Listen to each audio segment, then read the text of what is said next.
one moment that really stuck with me was we'd organised this big football match, and there was like hundreds of kids, and it was crazy, all running around, kicking balls everywhere, and it was loads of fun. And there was this group of children sitting on the side, not joining in. And I went over and to speak to them, and I was like, "Why aren't you joining in? Is this not fun?" I was like, "Are you bored?" And this is me with my, Western hat on. I'm like, "Are you bored? Is this games that we're organising not fun enough for you?" And they said, "No, we haven't eaten in a few days, and we just don't have the energy to run around." And it was then in a moment where I was like, "Oh, wow, okay. Yes, we are doing this great thing.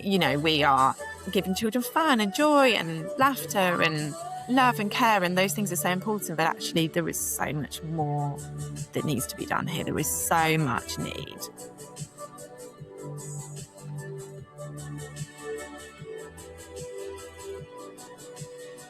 I'm really pleased to welcome Olivia onto the Charity Changemakers podcast today. Thanks so much for joining us. Oh, thank you so much for having me. It's great to be here. That's great, brilliant. And always like to give the guest opportunity in the first instance to introduce yourself properly, to give us sort of a 1 minute who you are and what you do. So my name is Olivia Barker White. I am co-founder and chief executive of Kids Club Kampala, which is an international children's charity. I'm also a trustee of the Small International Development Charities Network, SIDCN for short, and I also sit on the UK Small Charities Advisory Panel, which is hosted by the NCBO. Yeah. So I'm passionate about small charities, but just about the charity sector in general. That's great. And there's going to be lots for us to unpick from your experience through the conversation. But before we get to the big stuff, we have these quick fire questions where we get to know our guests a little bit better. So, what does a good weekend or a day off, however regularly they come round for you, what do they look like? Well, to be honest, they're quite few and far between. So obviously being a charity chief exec, but also I'm a single mum to 3 young children. So to be honest, day off work often looks like wrangling kids at the playground or something like that. But if I get a moment to myself, which is not very often, just prioritizing catching up with friends or doing something restful. Yeah, absolutely. Yeah, no, indeed. Like I say, with alongside the day job, 3 young children, it's there's a lot going on. So I love this question now. I think I've grown into this question as the seasons moved on, and heard some really lovely answers. But what's something small that brings you a disproportionate amount of joy? I love this question, recently I've been trying to be really intentional about noticing those small moments of joy. I've just quite recently been through a difficult personal situation, and I've had a little bit of time off work because of that. And sort of coming out of that, I've been really intentional about just noticing those small things that spark joy. So literally walking past some flowers and they smell lovely, or hearing a bird tweeting, sitting down with a really good book or a really good cup of coffee. It's just, being really intentional about noticing those little things that bring joy has been really, really helpful. And so it's a lovely question. I love that. Yes, yeah, that's right, indeed. In fact, we did we had a webinar a few weeks ago on for charity leaders about refueling, about one of the ways to refuel yourself. We had a coach on there, Tim. One of the things he talked about was actually, when you're going out for a walk or you're going out, you're doing something, actually remove the headphones and just be aware of things that are happening around you. Because I think Makes so often a big difference. Yeah. I think there's such a pressure to be productive all the time. And I've definitely had that, if I'm just going for a walk, it's like, well, I've got to be listening to a charity podcast. So I'm learning and growing. And actually it's no, you can just chill and do nothing and enjoy nature and refuel. Yeah, indeed. Although, having said that, I do know that there's a number of people that do listen to this podcast when they're on their dog walk. But they may well be all unplugging as but we encourage you to get to the end of the pod. Oh, and this final question is brilliant as well. I mean, what's one thing people always assume about your job that just isn't true? Several things. I think the thing that people assume about my job, which I find quite annoying, is people often say things to me like, "Oh, I couldn't do that. It must be so hard," or we work with children in Africa. I just couldn't do it. I just want to take them all home. And it's so patronizing. I feel like you would never say that to a charity leader that was working in, I don't know, in sort of with homeless families in the UK, or working with sick children in hospital. You'd never say, oh, it must be so cute, you want to take them home. It's very patronizing. So I don't know why people feel it's appropriate to say that when speaking about children from developing countries. And also, to be honest, not that much of my job is sort of frontline facing. I'm, obviously behind the scenes working on strategy, funding, and all that sort of stuff. So yeah, I find that a little bit frustrating, but also, yeah, a bit patronizing that, yeah, an area for education for people, I would say. Yeah, absolutely. And again, we might pick on things like that through the conversation as we go. So, and look, this always feels like a really big question, but I'm always interested as people's journey into the charity sector. It's very rare that we talk to someone who was like, yeah, I knew from a young age this is exactly what I wanted to do. So, how did that step into the sector work or come about for yourself? Yeah, so it's interesting, really. So I suppose, as you just said, I did know from a young age it's what I wanted to do, but I didn't understand when I was younger that the charity sector existed, or that careers or jobs existed in the charity sector. I'd always been interested in volunteering as a child and as a young person. It's very shaped by my experiences growing up. So my mum in particular was very involved with our local community, did lots of volunteering in the local area at our local church. She was a local brown owl, ran our brownies group. So that had kind of always been a bit instilled in me. And sort of the older I got, when I had other friends at school were pursuing sport or drama or music, I was there helping at the homeless shelter. And, that was sort of like my teenage hobbies, which is a bit weird, really. But I just always had a passion for that, but I didn't understand at the time that could be anything outside of just, an interest, or I didn't understand that the charity sector was, very worthwhile and rewarding career. Yeah. And I'd always, again, when I was at school, I'd always been really interested in geography and, subjects where you kind of learn about the world and other cultures and other countries. And I'd always been desperate to sort of travel and see the world. And I knew that I wanted to use my sort of passion for volunteering and for helping with different causes in the UK. I knew that I wanted to do that overseas. And again, I had no idea that international development or, aid work or anything even really existed. I didn't know that, the school I went to was very much like, you pick, you do that online test and it tells you, oh, you're going to be a vet, or you should be a lawyer, or what, there's no understanding that all these different careers and sectors they're out there. So I wasn't thinking about it in terms of a job. I was just thinking about it in terms of, this is what I'm interested in doing and I'm passionate about doing. And so before I went to university, I did a gap year volunteering overseas, and I ended up in Uganda, and sort of that's how my journey started, and the rest is, as they say, is history. I'd done a couple of other small, shorter, like overseas volunteering things before that. Yes. And I knew that was something I was passionate in. But again, it was very much, this is what I'm going to do on my gap year. This is a boxed in period of time that I'm going to do this. And then I'm going to go to uni, and then I'm going to start my career. I wasn't necessarily expecting, I wasn't doing a gap year to help a career or anything like that. I was just doing it because it's something I wanted to do and something I felt passionate about, if that makes sense. Yeah, absolutely. I've had this conversation a couple of times now on the podcast about the power of the gap year. And I don't know, we must have done about 45 of these podcasts by now. And yeah, at least a quarter of people have talked about, a gap year or time overseas, typically in Africa or in Asia, and the difference that has made, and opened a young person's mind to a whole bigger world and opportunity, and seeing need and wanting to respond. It's such a powerful tool, and seeing, less of these sort of gap year programs around now than what were around 20 years ago. It's really interesting. I mean, it's interesting because probably there being less of these programs around probably is a good thing, and I've seen lots of examples where it's done very badly, and I completely disagree with the idea of volunteerism. And yeah, I've seen things done very unethically. And at Kids Club Kampala, we made a decision a couple of years ago that we no longer take international volunteers, just because we felt that we couldn't do it in a completely ethical way. Yeah.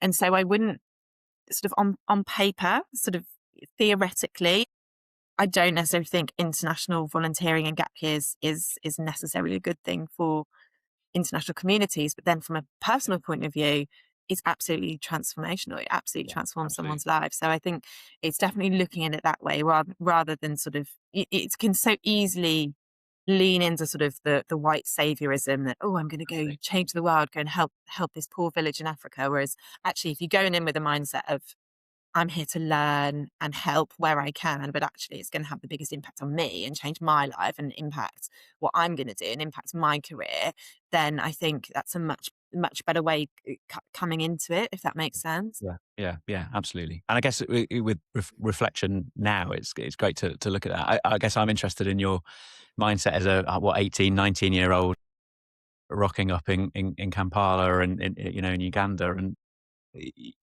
being seeing all of what you were suddenly experiencing and wanting to respond and do something. Yeah. Yeah. I mean, I hadn't traveled much particularly at all. It was my first time being in Africa. It was my longest time ever being away from home. And yeah, that was challenging within itself. This was back in 2007. So the internet hadn't really even come to Uganda. And we sort of kept in touch by writing letters. And once a week, maybe once every 2 weeks, I would make a very long journey into town to find an internet cafe to send an email to my mum. It was, it was completely different to experience that young people would have today when you can just FaceTime someone instantaneously. But yeah, so it was a huge challenge, culture shock, just, going so far away and not being in touch with people. But I certainly, how I was feeling at the time, I was very excited. It's something I'd wanted to do for a really long time. I was hugely passionate about wanting to get stuck in and make a difference and help where I could. And I went with a gap year organization that I knew that sort of someone had recommended to me.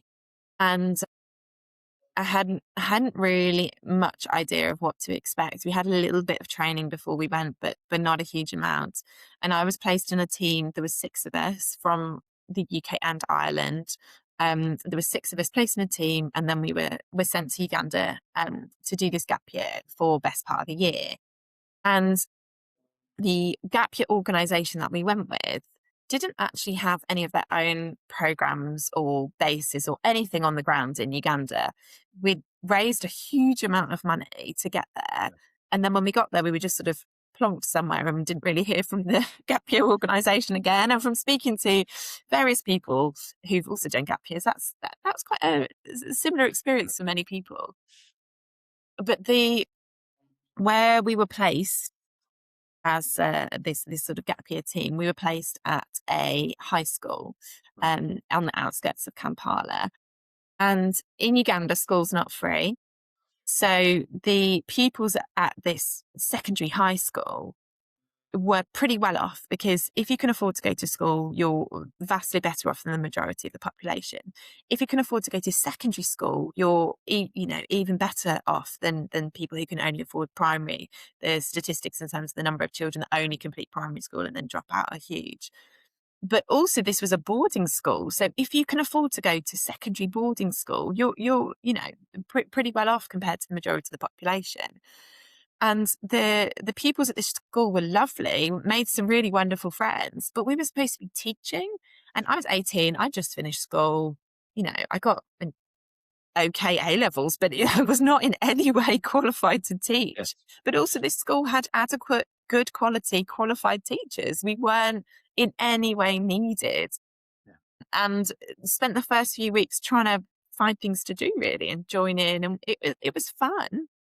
But I felt that at the time, I felt that I was there and I wanted to make a difference and I wanted to help and I wanted to be useful and had all this free time to do something. And so long story short, but met some wonderful Ugandan friends and kind of expressed this frustration to them a little bit, that we're here, we want to see the real country, and we really want to get stuck in it and help, and we've got all this time and passion. Surely there's something we can do. And met some wonderful friends. One guy in particular called Sam Wambayo. He was the nephew of the head teacher of the school. Yeah. And so he was living with his uncle, um, sort of doing odd jobs around the school and things like that. But again, he didn't have a huge amount to do, and so kind of became this unofficial member of our team. And as we got to know him, he told us more of his story. And he'd had a very, very challenging childhood, had grown up in very difficult circumstances. He lost his parents when he was young, and he was passed around from different family member to family member. He didn't take good care of him. And he spent some time growing up in the slums in Kampala and in different places. And he shared his story, and it was really heartbreaking story.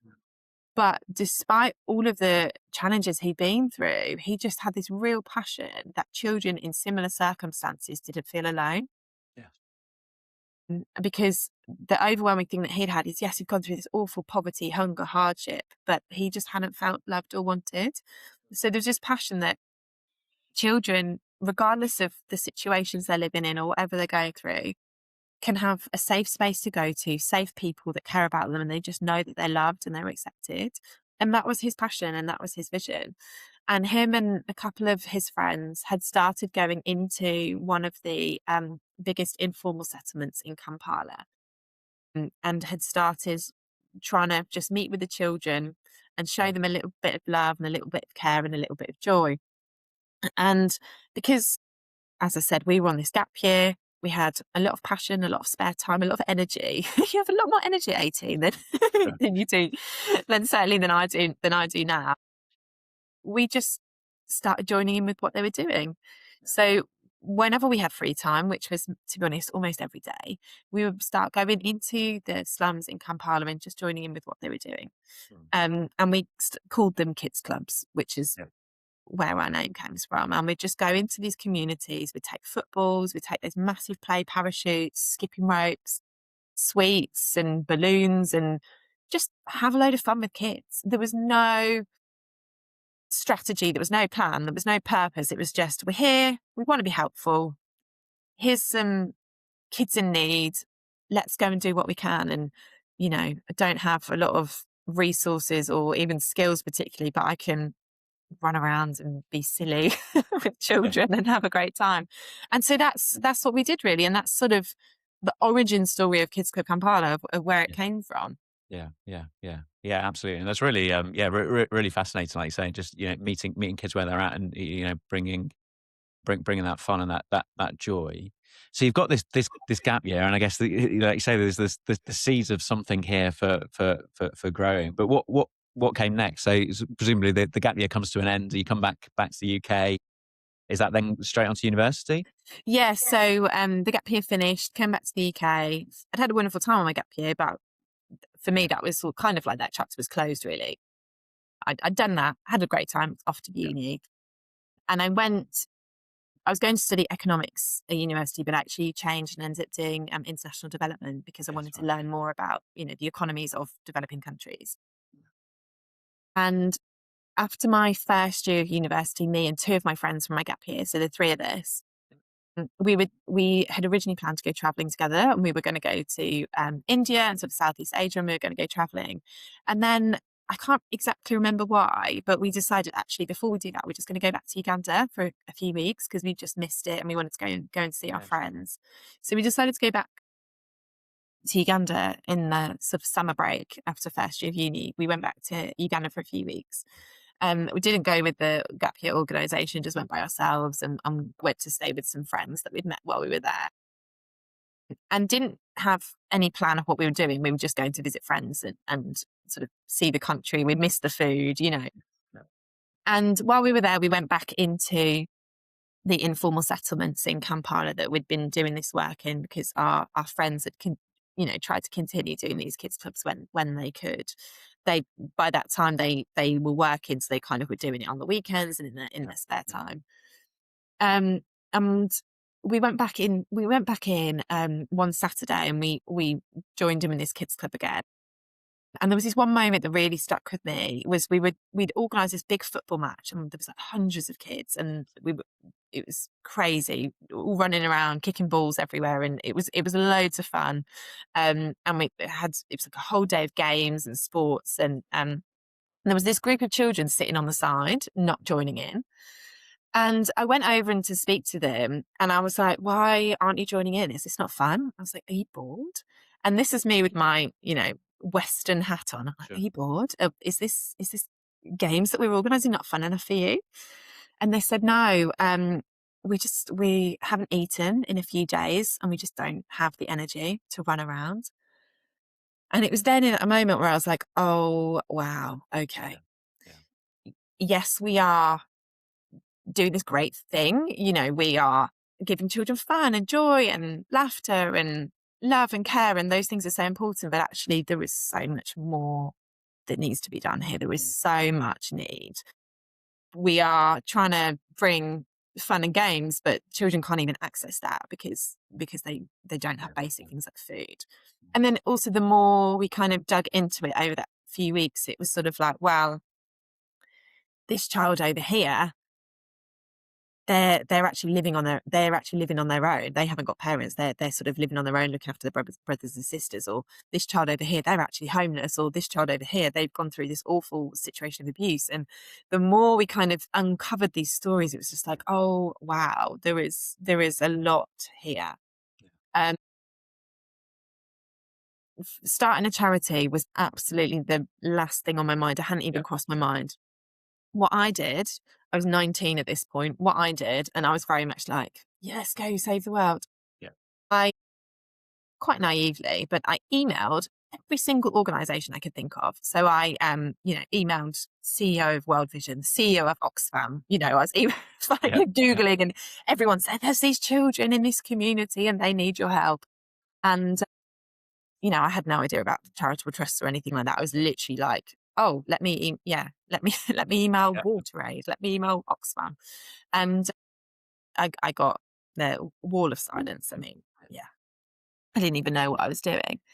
But I really felt there's such a need here, and there were no other organisations doing anything.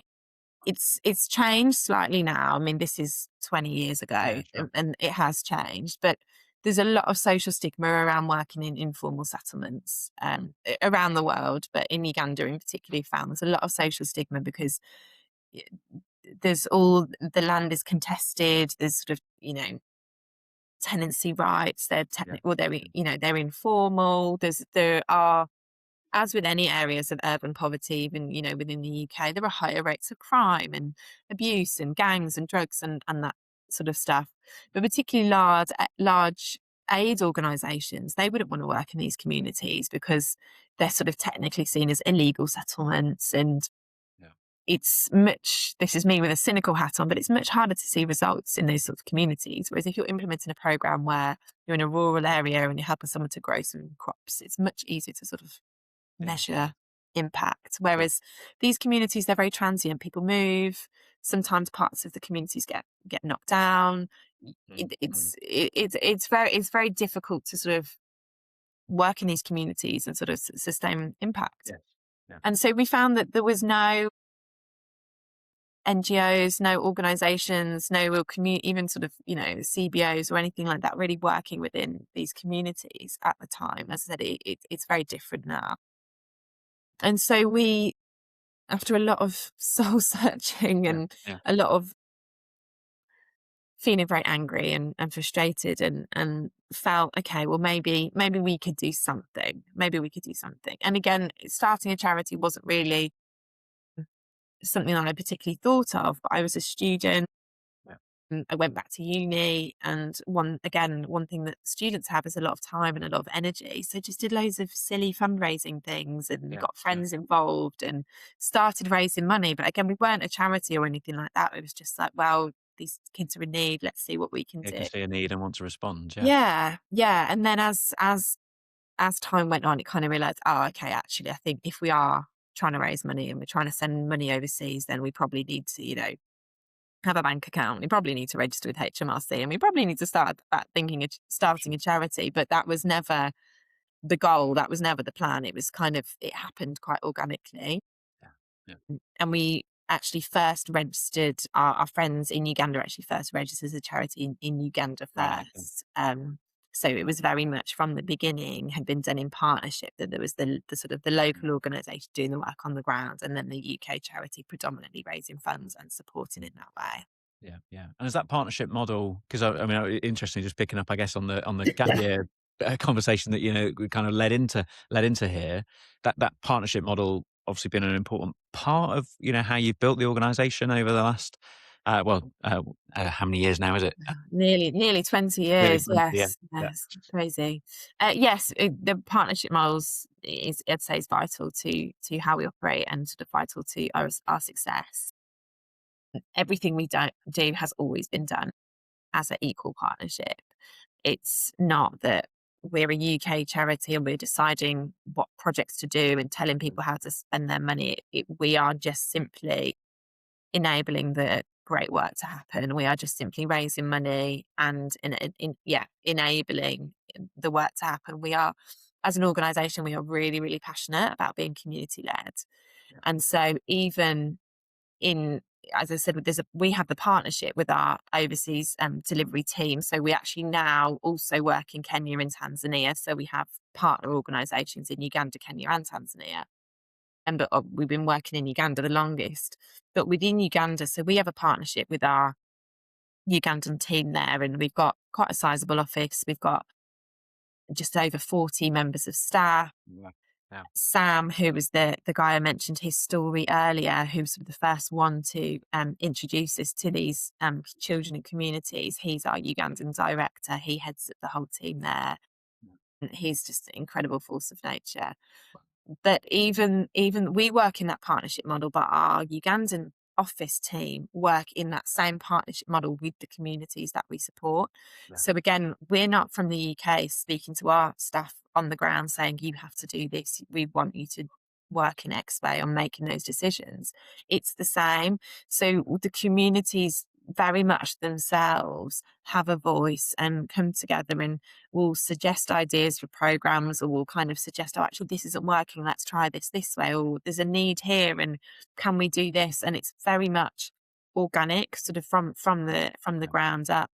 And so program teams in East Africa are really committed to working directly with the communities, listening to what their needs are, responding in an appropriate way, adapting projects where needed. And that's the same attitude that yeah, we have in the UK. And I think that we would not have had anywhere near the sort of impact that we have had if we hadn't operated in that way. And to me, it's a no-brainer. It's not just the right thing to do. It is the right thing to do, obviously, but you can't run a successful organization.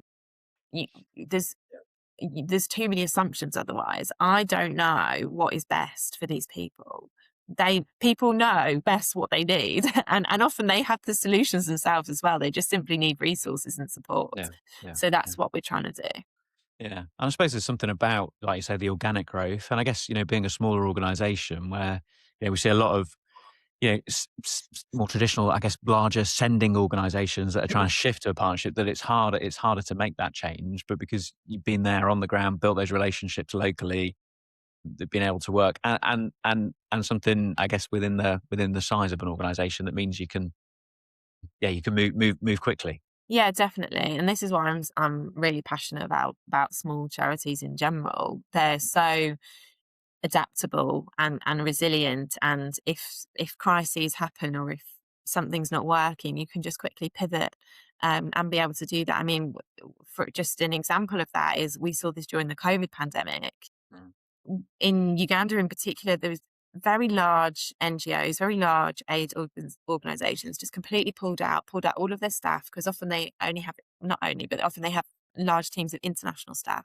Yeah, They pulled their staff out, they closed programs at the time when people were suffering the most, and they just stepped out because they weren't able to do that. But for us as an organisation, being small, but also having an ear to the ground and having those relationships with local leaders and local community members, we were able to ask people, what do you need? How can we help? And what we found is during COVID, really shockingly, during the first 3 months of the COVID pandemic in the communities we work in, the vast majority of people passed away from starvation. They didn't pass away from COVID. Yeah. And so we said to communities, what do you need? What can we do? And they said, we need food.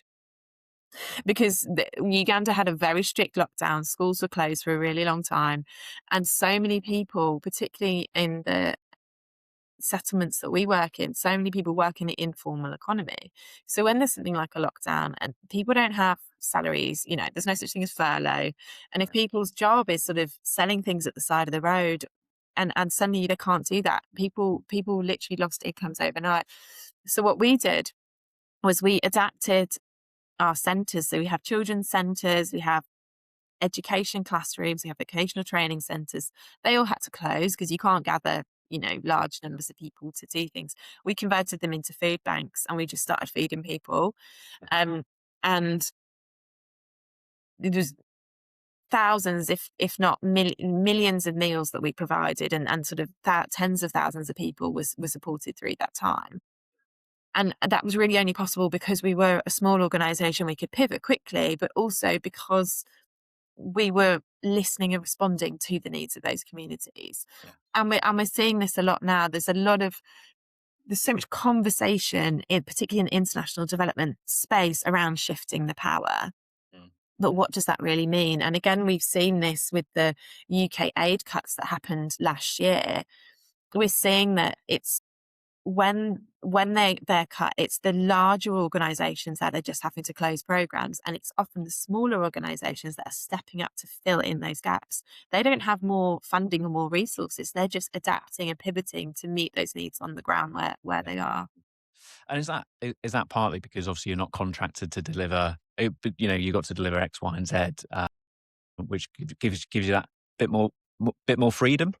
Yeah, I think it does. It does definitely give more freedom. There's a lot less bureaucracy, a lot less red tape, and things can happen quicker and aren't tied into big contracts. I mean, it's not all good though. I mean, sure. It's awfully been a huge number of small charities that have closed. It's not all positive, but I definitely think, being small means you can be nimble and agile and pivot where needed. And you built something absolutely from the ground up, from like you say, by my experiencing a need as a teenager and responding. Just talk us through that whole journey about finding. But we could probably talk for hours about this, Olivia. But which I recognise, again, is another huge question, isn't it? But founding, grafting to build something alongside, other work as well. Obviously, building that. What's that journey look like for you as an individual? Yeah, well, again, it wasn't sort of something that I set out to do. As I said, I didn't set out to set up a charity. And even when we did set up a charity, as I said, this was while I was at university. It was very much, we were teeny tiny, and it was just something I was doing in my spare time. And I had to quickly learn how to do things that I had no idea about. And again, I think it's different these days. There's so many great resources and training and podcasts and things out there that you can kind of, listen to and learn and get ideas. But that wasn't there. So I had to sort of, learn quite quickly how to set up a website, or how to file accounts with the Charity Commission, or, all these things that you don't realise you need to learn about. I was just passionate about helping people, and had to quickly realise, oh, actually, no, it's not actually appropriate. I'm not the most needed to be there on the ground hanging out with these kids and doing this work. No, it's way more useful for me to be in the UK doing the fundraising and the admin. But we were very small for a very long time. So when I finished university, I actually got a job in the private sector, but working within international development. Yeah, right. So I worked in management consultancy, but on international development programs, which, I had mixed feelings about. But anyway, that's a conversation for another day. And then in 2013, myself and my co-founder actually won an award with Cosmopolitan magazine. Yeah. We won Wow. the one of the Women of the Year awards, which was incredible, and it gave us this huge platform. And I had been working, as I said, in the international development sector for a while. In fact, had lots of frustrations about my job. And when winning this award, there was some funding with it, and as I said, quite a lot of publicity and press around it. I decided to quit my full-time job and see if I could make Kids Club Kampala a success and sort of have a go of it. I said I had a little bit of funding through this award, which was a bit of a cushion. And then I decided to sort of, have a go at focusing on it for a little while. And I think within the first few months of just focusing solely on Kids with Kampala, our income tripled. Right. Wow. And I was just like, okay, wow, this is maybe something I could do. But again, it was a very long journey. That was very end of 2030. Yeah. Sure. And then I sort of was, I went to officially being employed 1 day a week and having another job on the side. And then I was part-time and again doing a couple of other jobs on the side. So it kind of happened slowly. And then it wasn't until 2019 that we kind of formalized a little bit more, and I officially became the chief exec. Yeah. And we got some other staff, and it sort of formalized a little bit more, and then kind of grown since then, really. And it's been quite organic, and we're still small, but we are a bit bigger than we were. So there's now 8 of us in the UK. Yes. Yeah. Yeah. And are there, as you like you say, it's been organic. Have there been resources or people along the way that have helped support? Where is it that you've sort of you relied on, built from, learned from, or is it as you figure these things as you've And gone? it's very much been a learning journey along the way. I've always had wonderful supportive communities. I'm not from a wealthy background at all. None of our sort of staff or any of our founding trustees or any of our staff are from wealthy backgrounds at all. We're not particularly connected with anyone in the corporate world or anything like that. I'd say key to our success, one thing that I bang on about all the time, and I think my team get a bit sick of me because of it, but I think we're just very good at thanking people very well. We've got an incredible community of individual givers, of regular givers, so people who have given us £5 a month every single month for 15 years. And we are just really, really appreciative of every single person that supports us. And as we've grown, we have got, we've got better at writing funding applications. We've got better at running fundraising appeals. But I do think it's kind of the core of kind of how we've grown is just communicating our impact to people really, really well. And again, that helps being small and being really agile. So if someone gives us £100 to do a particular thing, we can do that within a week or two and then send them a photo of what's happened. And then we thank them and they feel appreciated. And it just kind of grows from there. So it's not been a particular sort of, one particular donor or one particular thing, but we just, we've got a real community of supporters, I would say. And they're our biggest asset by far. Yeah, absolutely. And the power of looking after those donors clearly is evident. So tell us a little bit about what the charity looks like today. Yeah, so we now work across 3 countries across East Africa. Uganda is still where the majority of our activity happens, but also Kenya and Tanzania.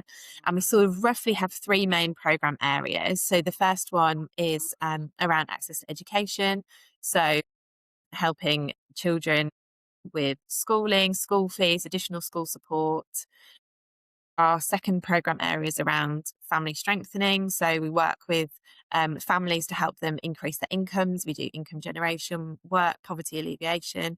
And then kind of the third area, which is our biggest piece of the work by far, is around child protection. So we still run these kids clubs, hence our name, but they're very much a sort of a jumping off point for children to then access our other services. So it might be that a child will come, just as it happened back in the day. There might be a child, they come to one of our kids clubs and they come to join in and they'll say, I haven't eaten for a few days, or I'm not safe at home, or, they'll disclose something, and then we've got teams that will go, and we've and teams that rescue children from situations where they're unsafe. We've got a big program where we help resettle children into kinship care or into foster families. We do lots of work sort of legally advocating for children.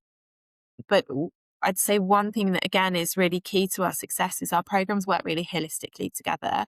So they're not sort of in silos. So it might be that there's a child who has been rescued from a situation of abuse, and then we're able to support them through our education program. And then maybe when they finished on that program, we're able to support one of their parents to get some skills to help them start up a business. So it works very, very organically, and how that works as well. And where we work in Kenya and Tanzania, it's sort of very similar, holistic program of support, very, very streamlined.